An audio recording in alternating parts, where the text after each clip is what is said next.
Hello dear students, welcome back to our new session. We are completing chapter number 3, Chemical Reactions and Equations, and it's part 4 for this chapter.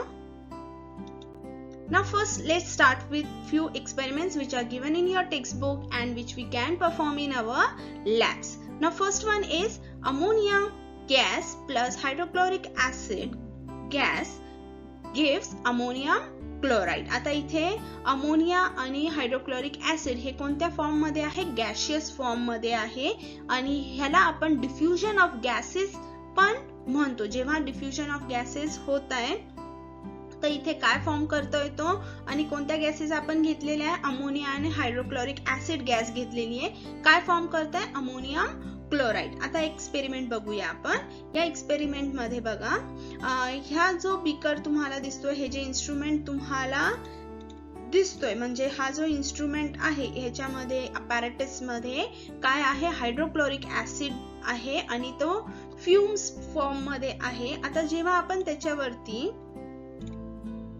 Ammonia आणणार आहे, आता earbud घेतलंय, earbud ammonia मध्ये deep करा आणि आता इथे बघा हे फ्युम्स, व्हाईट फ्युम्स दिसताय, हे कशाचे आहे? अमोनियम क्लोराइडचे आहे. पहिले जे अमोनियम क्लोराइड आहे ते कोणत्या फॉर्म मध्ये फॉर्म होणार आहे? गॅशियस फॉर्म मध्ये होणार आहे. पण रूम टेम्परेचर वरती कंडेन्स झाल्यानंतर तो लगेच कोणत्या फॉर्म मध्ये होतोय? सॉलिड स्टेट मध्ये कन्वर्ट होऊन जातो. म्हणून आपल्याला तो कोणत्या फॉर्म मध्ये दिसतोय? व्हाईट स्मोक फॉर्म मध्ये आपल्याला अमोनियम क्लोराइड मिळणार आहे. लक्षात आलं हे experiment? Now students, we have to see the next experiment which is given is burning of magnesium ribbon in air. Now magnesium plus oxygen gives magnesium oxide. आपण आपल्या वर्गांमध्ये भरपूर वेळा केलेला आहे. जेव्हा मॅग्नेशियम रिबन आपण एअर मध्ये बर्न करतो तेव्हा आता आपण काय करतोय? मॅग्नेशियम रिबन बर्न करतोय. हे बघा आता ती बर्न झालेली आहे. खूप सारी हीट प्रोड्यूस होताना आपल्याला दिसते, लाईट पण प्रोड्यूस होताना दिसते, हो की नाही? आता त्याचा ऍश फॉर्म होणार आहे. आता ही जी ऍश फॉर्म होणार आहे तो कोणत्या कलर मध्ये फॉर्म होईल? व्हाईट कलर मध्ये फॉर्म होणार आहे. रेग्युलर ऍश जी असते ती कोणत्या फॉर्म मध्ये असते? कोणत्या कलर मध्ये असते? ग्रेइश कलर मध्ये. पण मॅग्नेशियम ऑक्साइडची ऍश कोणत्या कलर मध्ये फॉर्म होते?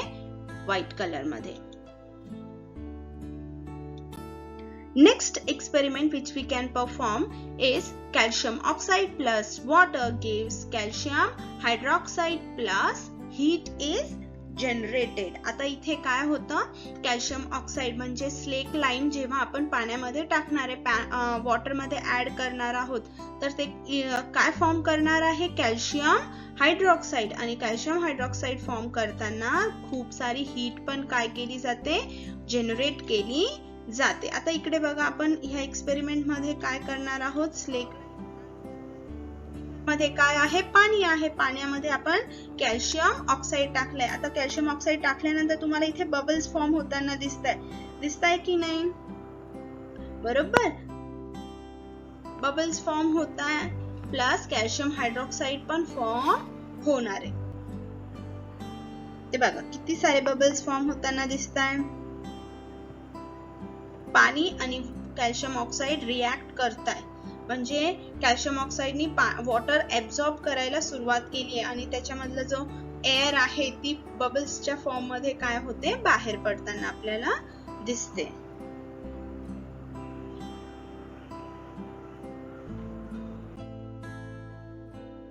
Now student, let's see the next experiment. Calcium carbonate is converted into calcium oxide plus carbon dioxide gas काय केली जाते? रिलीज केली जाते. आता हा छोटासा ट्रायंगल आहे. हा काय सांगतोय आपल्याला की कॅल्शियम कार्बोनेटला आपण काय केलेलं आहे? हीट प्रोव्हाइड केली आहे. हीट प्रोव्हाइड केल्यानंतर तो कशात कन्वर्ट झालाय? कॅल्शियम ऑक्साइड मध्ये आणि कार्बन डायऑक्साइड गॅस काय झालीये? रिलीज झालीये. हा अपवर्ड डायरेक्शनचा जो एरो दिसतोय तुम्हाला, हा काय दाखवतोय की कार्बन डायऑक्साइड गॅस काय झालेली आहे? इव्हॉल्व झालेली आहे, जनरेट झालेली आहे. आपण इथे स्मॉल जी पण लिहू शकतो ब्रॅकेट मध्ये. लक्षात आलं? स्मॉल जी लिहू शकता, नाही तर अपवर्ड डायरेक्शन मध्ये एरो जरी दाखवला तरी ते बरोबर असतं. लक्षात आलं का तुमच्या? बर, आता आपण काय करूया, एक्सपेरिमेंट बघूया. Many reactions are reversible, at least to some extent.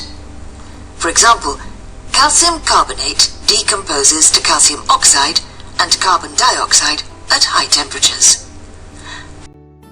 Okay, आता इथे कार्बन डायऑक्साइड गॅस काय झालेली आहे, रिलीज झालेली आहे. हे चेक करण्यासाठी पण एक रिॲक्शन आहे, आपण एक टेस्ट करू शकणार आहे.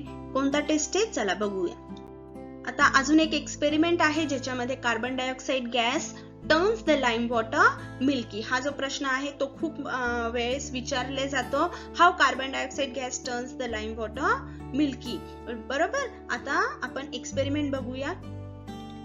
आता ह्या एक्सपेरिमेंट मध्ये, ह्या टेस्ट ट्यूब मध्ये आपण काय घेतलेलं आहे, कॉपर कार्बोनेट घेतलेलं आहे. त्याला आपण हीट केल्यानंतर काय रिलीज केली जाणार आहे, कार्बन डायऑक्साइड गॅस रिलीज केली जाणार आहे. आणि ह्या टेस्ट ट्यूब मध्ये आपण लाईम वॉटर घेतलेलं आहे. त्या लाईम वॉटरचा कलर तुम्हाला इथे चेंज होताना दिसेल, व्हाईटिश कलर येताना तुम्हाला दिसणार आहे. म्हणजे हे काय शो करतंय की कार्बन डायऑक्साइड गॅस जी आहे ती लाईम वॉटर मिल्की टर्न करते, म्हणजे व्हाईटिश कलर मध्ये कन्वर्ट करते. चेंज दिसला, very good. Next experiment which is there is a electrolysis process. आता इलेक्ट्रोलायसिस मध्ये काय होतं बघा, water decomposes into hydrogen and oxygen gases on passing electric current through acidulated water. This decomposition take place by means of electrical energy. Therefore, it is called as electrolysis. आता ह्या electrolysis मध्ये काय होतं की जे वॉटर आहे ते काय केलं जातं, त्याच्यामध्ये इलेक्ट्रिसिटी पास केली जाते, इलेक्ट्रिक करंट पास केलं जातं, ज्याच्यामुळे त्याचं डिकम्पोजिशन प्रोसेस जो आहे तो व्हायला सुरुवात होते. आणि वॉटर डिकम्पोज होऊन कशामध्ये कन्वर्ट केला जाणार आहे, हायड्रोजन गॅस आणि ऑक्सिजन गॅस मध्ये कन्वर्ट केला जाणार आहे. लक्षात आलं? ह्याच्यामध्ये ह्या बॅटरीच्या मदतीने इलेक्ट्रिक करंट पास केला जातो आणि ऑक्सिजन आणि हायड्रोजन गॅस काय केली जाते, रिलीज केली जाते. लक्षात आलं? हा प्रोसेस कशाचा आहे, इलेक्ट्रोलायसिसचा प्रोसेस आहे. Now students, let's understand endothermic and exothermic processes and reactions. What are these? Now, heat is absorbed and given away in various processes and reactions. काही reactions असे असतात, processes असे असतात ज्याच्यामध्ये heat absorb केली जाते आणि given केली जाते. आता आपण हे बघितले होते बरोबर, combination, displacement, decomposition, double displacement reactions. आता हे रिॲक्शन्स असे आहे, प्रोसेसेस असे आहे की ज्याच्यामध्ये कुठे कुठे हीट ऍब्सॉर्ब केली जाते, कुठे हीट गिवन केली जाते. Accordingly, processes and reactions are classified as endothermic and exothermic. ह्याच्याच बेसिसवर की हीट ऍब्सॉर्ब केली आहे का, गिवन केली आहे का, रिॲक्शन्स आणि प्रोसेसेस दोन टाइप्स मध्ये क्लासिफाय केले जातात. ते आहे endothermic and exothermic processes. Now, what are exothermic and endothermic processes? Let's see. Heat from outside is absorbed during some physical changes. For example, melting of ice, dissolution of potassium nitrate in water. Therefore, these are endothermic reactions. आता काही reactions असे असतात, processes असे असतात की ज्याच्यामध्ये heat काय केली जाते, ऍब्सॉर्ब केली जाते. आता इथे मेल्टिंग ऑफ आईस एक एक्झाम्पल दिलेला आहे. आता मेल्टिंग ऑफ आईस मध्ये काय होतं, आईस आपण बर्फ जर आपण फ्रीजच्या बाहेर ठेवला तर तो स्वतःहून मेल्ट व्हायला सुरुवात होतो. असं का बरं होतं, कारण तो ऍटमॉस्फिअर मधली जी पण हीट आहे ती ऍब्सॉर्ब करायला सुरुवात करतो, म्हणून तो हळूहळू मेल्ट होऊन जाणार आहे. लक्षात आलं? तसंच dissolution of potassium nitrate in water पण होतं. जेव्हा आपण पोटॅशियम नायट्रेट वॉटर मध्ये डिझॉल्व्ह करत असतो तेव्हा तो हीट काय आहे, ऍब्सॉर्ब करत जाणार आहे. हे काय आहे, एंडोथर्मिक प्रोसेसेस आहे. Heat is given away during some physical changes. For example, formation of ice from water, dissolution of sodium hydroxide in water.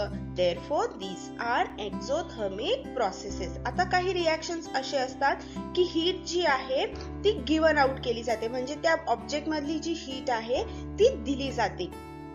त्याच्यामुळे काय होतं,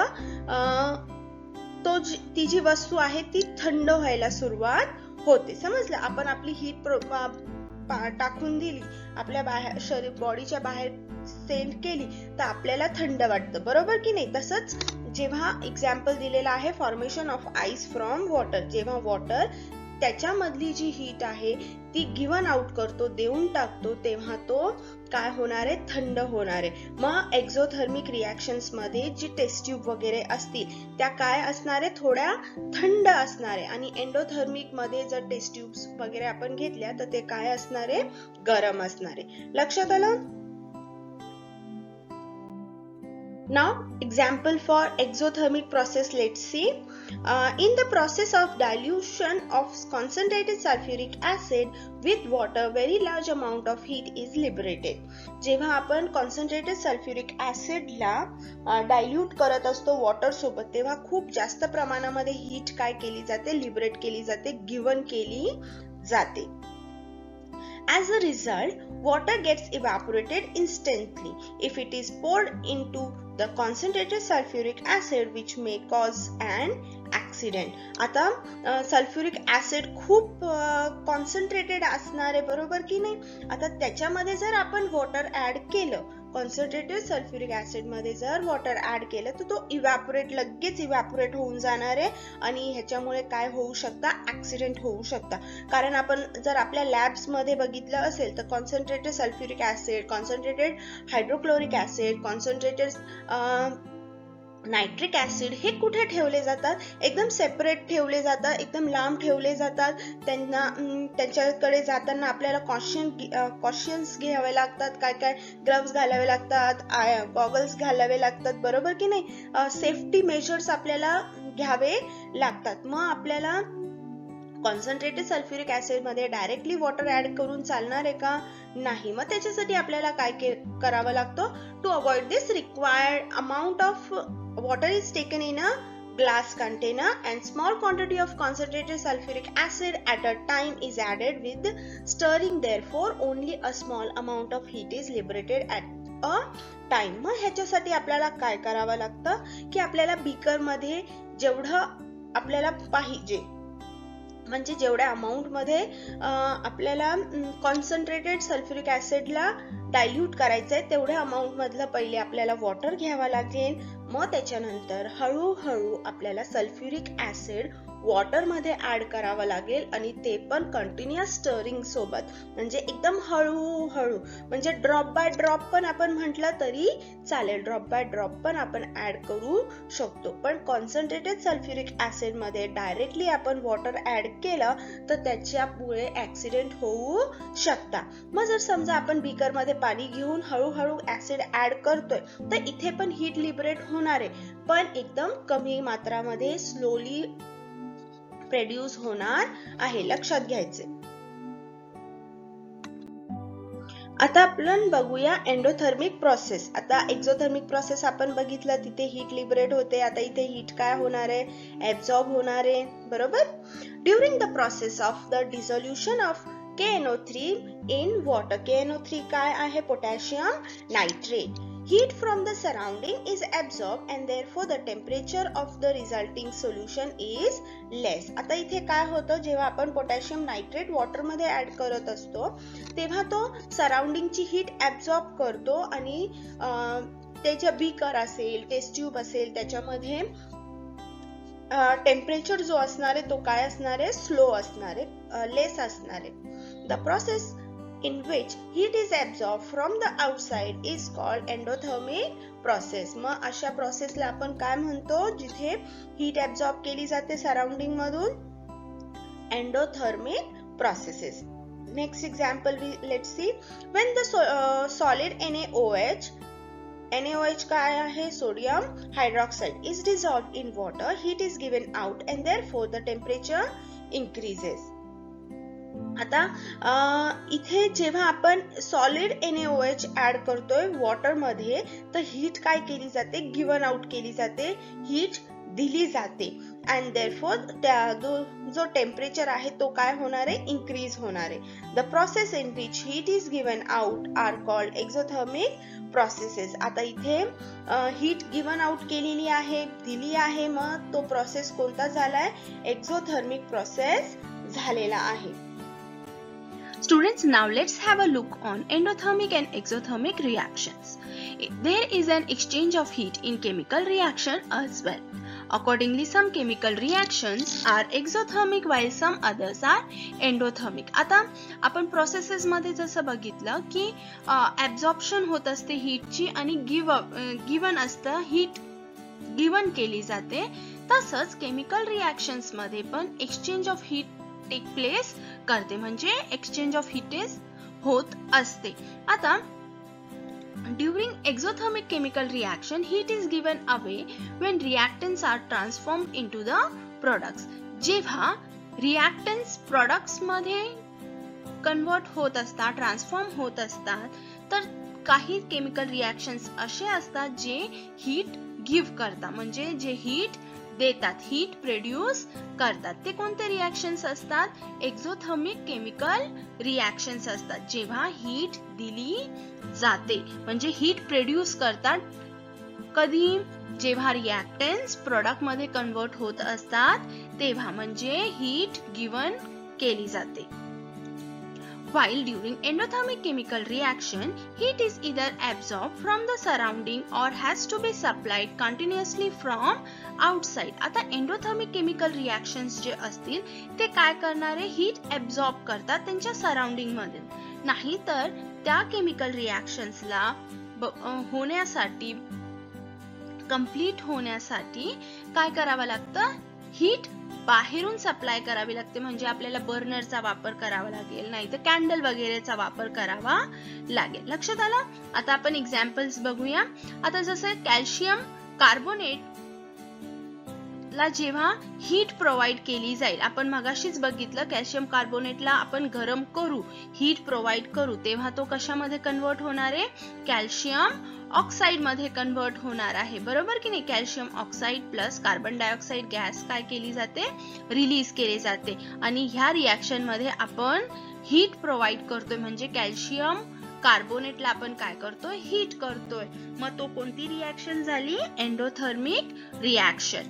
next reaction is calcium oxide plus water gives calcium hydroxide aqueous. आणि ह्या reaction मध्ये काय होतं, heat produce केली जाते, हीट गिव्हन आउट केली जाते, म्हणून ह्याला आपण काय म्हणणार आहे, एक्झोथर्मिक रिॲक्शन म्हणणार आहे. आता कॅल्शियम ऑक्साइड जेव्हा वॉटर सोबत आपण मिक्स करणार आहे तेव्हा कॅल्शियम हायड्रॉक्साइड फॉर्म होणार आहे आणि हीट प्रोड्यूस केली जाणार आहे, गिव्हन केली जाणार आहे, म्हणून तो कोणती रिॲक्शन झाली, एक्झोथर्मिक रिॲक्शन. लक्षात आलाय का दोघांचा फरक, व्हेरी गुड.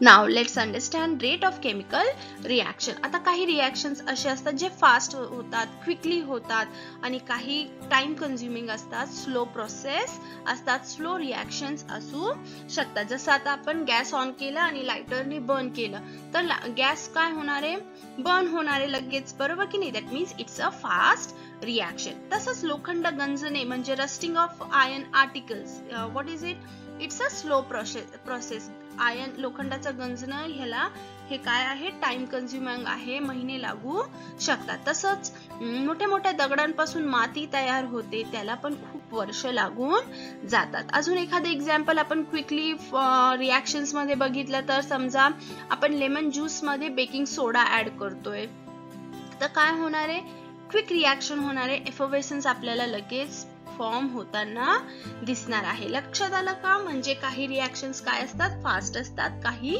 स्लो असतात, बरोबर.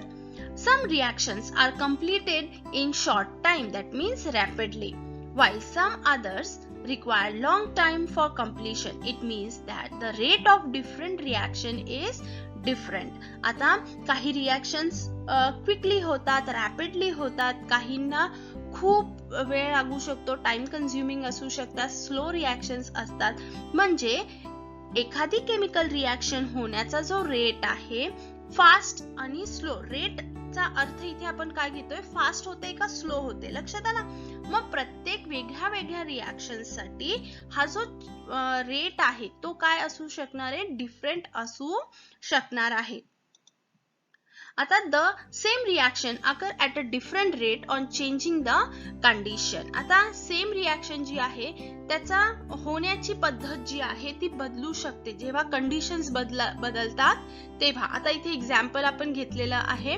During winter long time is required for setting milk into curd, while at a higher temperature during summer the rate of setting of milk increases and the curd is formed early. आता इथे दही आपल्याला जमवायचं आहे.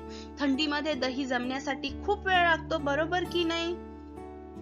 बरोबर. तसंच जर आपण समर मध्ये म्हणजे उन्हाळ्यामध्ये जर दही जमवायचं असेल दुधापासून तर ते काय होतं, क्विकली फॉर्म होतं, म्हणजे 1-1.5-2 तासामध्ये पण कर्ड तयार होऊ शकतं, बरोबर की नाही? पण विंटर मध्ये हे खूप लेंदी प्रोसेस होऊन जाते, खूप वेळ त्याला लागतो.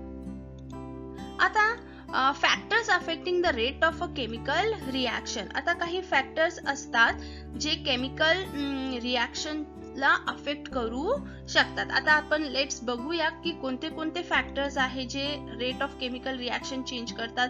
पहिला आहे नेचर ऑफ द रिॲक्टंट, दुसरा आहे size of the particle of the reactant, next concentration of the reactant, temperature of the reaction, catalyst. आता हे जे 5 पॉइंट्स आपण घेतलेले आहे हे काय आहे, factor affecting.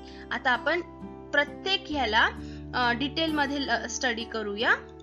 Now let's first discuss nature of the reactant. आता आपण पहिले नेचर ऑफ रिॲक्टंट समजूया. Let us see the reaction of metals aluminium and zinc with dilute hydrochloric acid. आता सगळ्यात आधी आपण बघूया मेटल जो आहे एल्युमिनियम आणि झिंक जेव्हा तो डायल्यूट हायड्रोक्लोरिक ऍसिड सोबत रिॲक्ट करतो कशा पद्धतीने त्यांच्यामध्ये रिॲक्शन होते ती. On reaction of both aluminium and zinc with dilute hydrochloric acid, H2 gas is liberated and water-soluble salts of these metals are formed. आता काय होणार आहे, एल्युमिनियम आणि झिंक जेव्हा डायल्यूट हायड्रोक्लोरिक ऍसिड सोबत रिॲक्ट करतात तेव्हा हायड्रोजन गॅस लिबरेट होणार आहे, म्हणजे रिलीज केली जाणार आहे, प्लस त्यांचे वॉटर सॉल्युबल सॉल्ट्स म्हणजे असे सॉल्ट्स फॉर्म होणारे जे वॉटर मध्ये डिझॉल्व्ह होतील, सॉल्युबल होतील असे. आता एल्युमिनियम क्लोराइड फॉर्म होणार आहे आणि झिंक क्लोराइड फॉर्म होणार आहे, लक्षात आलं.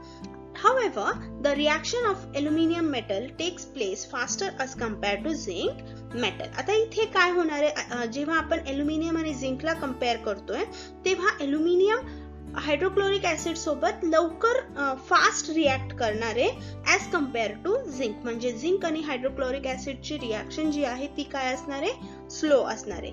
आता हा जो फरक आहे हा का बरं आहे, कारण त्यांचं जे नेचर आहे त्याच्यामुळे. The nature of the metal is responsible for this difference. Aluminium is more reactive than zinc. आता इथे एल्युमिनियम जो आहे झिंक पेक्षा जास्त रिॲक्टिव्ह आहे, त्याचा जो नेचर आहे मोर रिॲक्टिव्ह आहे. एल्युमिनियम हा काय आहे, मोर रिॲक्टिव्ह आहे, म्हणून तो फास्ट रिॲक्ट करणार आहे. Therefore, the rate of reaction of aluminium with hydrochloric acid is higher than the zinc.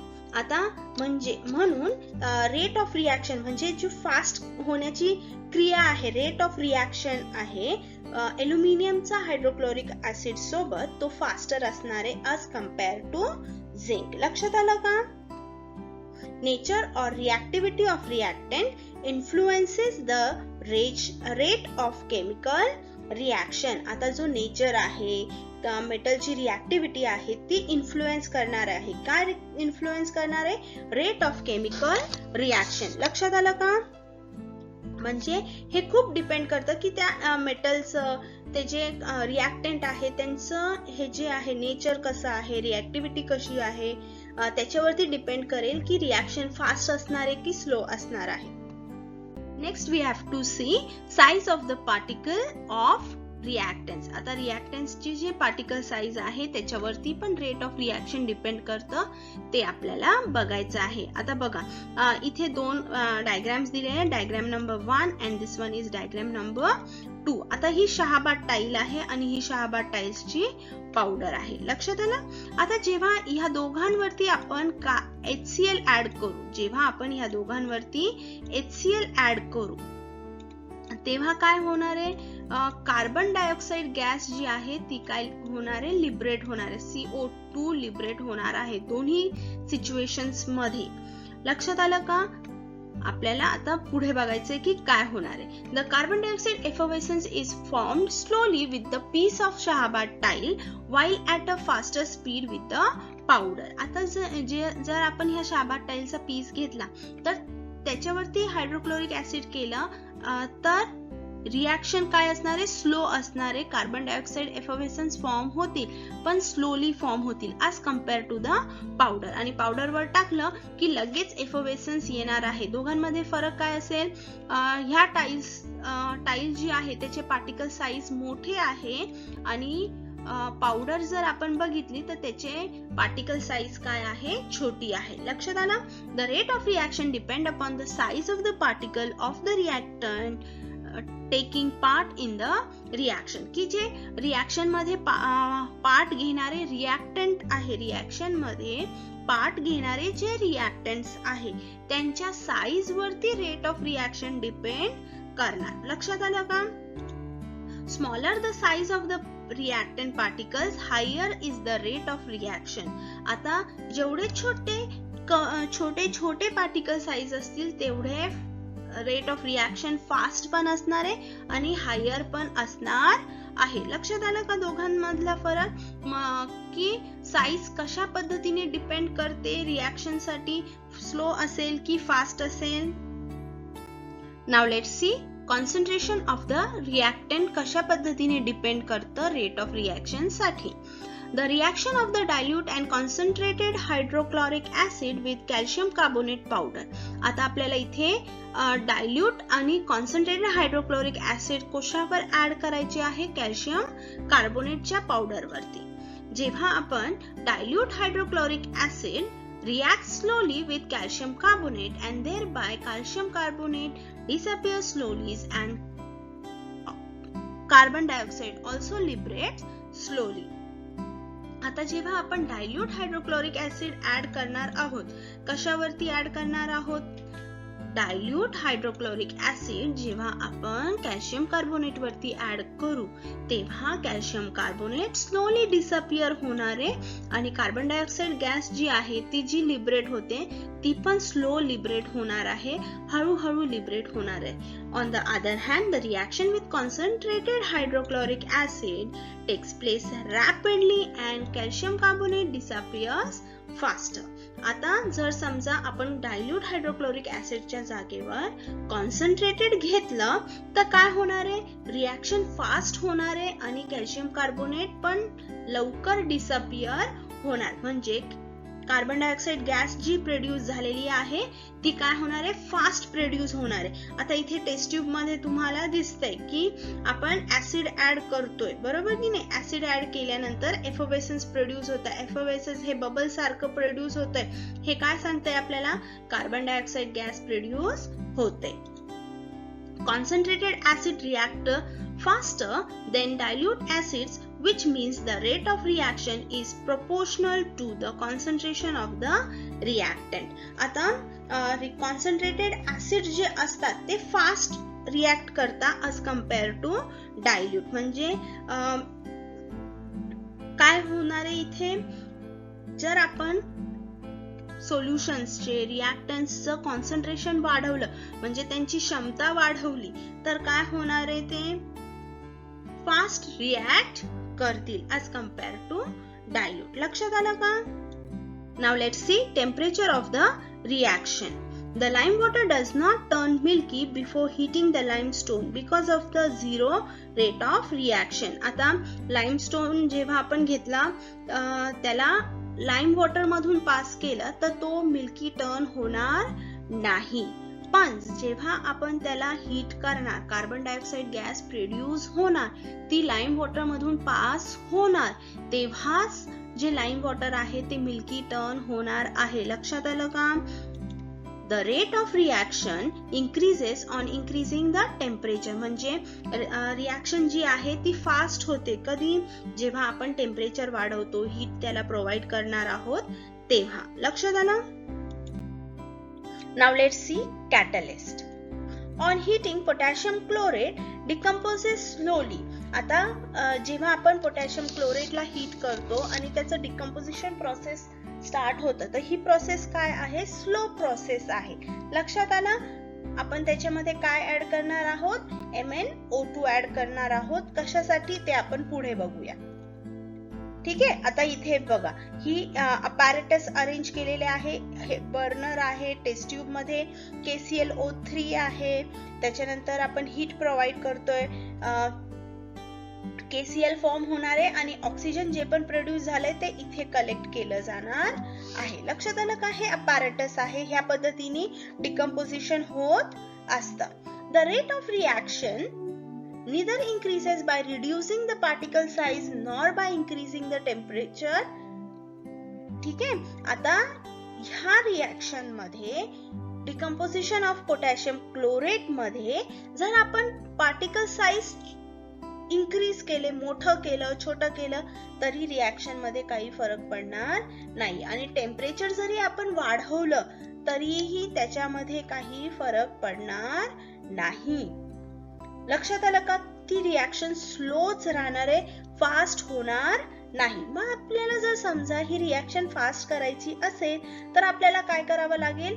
एक कॅटलिस्ट ऍड करावा लागेल. काय ऍड करावं लागणार आहे? कॅटलिस्ट ऍड करावं लागणार आहे. आणि ह्या रिॲक्शन मध्ये कॅटलिस्ट कोण आहे? MnO2 म्हणजे मॅग्नीज डायऑक्साईड. लक्षात आलं का? However, KClO3 decomposes rapidly in presence of manganese dioxide to liberate oxygen gas. No chemical change take place in MnO2 in this reaction. आता ह्या रिॲक्शनला फास्टन अप करण्यासाठी आपण काय ऍड करणार आहोत? कॅटलिस्ट ऍड करणार आहोत आणि ऑक्सिजन गॅस इथे फास्ट रिलीज केली जाणार आहे. त्याचं लिबरेशन जे आहे ते फास्ट होणार आहे. म्हणजे रिॲक्शन फास्टन अप कोण करतंय? कॅटलिस्ट करतंय. पण हा जो कॅटलिस्ट आहे तो प्रोडक्ट मध्ये फॉर्म होणार नाही. आपल्याला प्रोडक्ट मध्ये तो कुठेही दिसणार नाहीये. जर आपण नीट लक्ष देऊन बघितलं तर इथे रिॲक्टंट मध्ये KClO3 आहे.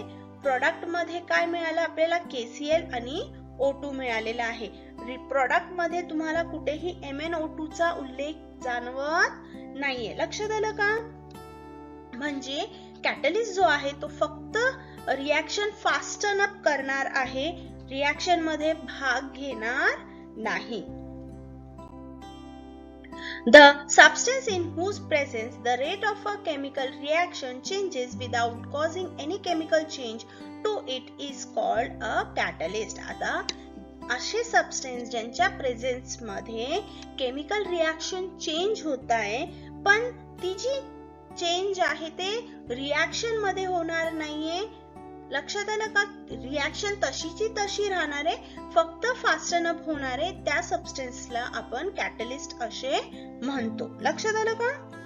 The decomposition of hydrogen peroxide into water and oxygen take place slowly at room temperature.